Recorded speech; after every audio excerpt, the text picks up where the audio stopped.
we're on location doing in-person training. In-person training allows me to actually interact with the customer a lot more, give them a little more information. Even though I didn't score the highest on the test, but when it came to hands-on, I was the most improved out of everybody on the hands-on. In order to meet the needs of our customers, we have a lot of different platforms that we provide training on.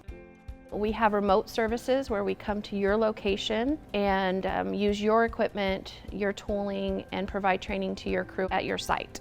We also love having our customers come here to our location. We have a world-class training facility here in Shawnee, Oklahoma called Innovation Central. We have tooling and equipment available for our students to use.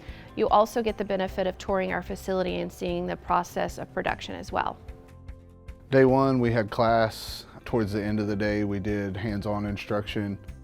And I thought it did a very good job. Not only did they teach you how to fuse, they also gave you the hows and the whys and why you do things the way you do them. As far as the equipment and the tools that were provided, definitely awesome to work with, very easy. It wasn't too hard to handle. The expectation as far as that training goes. The main thing we want to do is prevent any failures out in the field and make sure everybody goes home safe.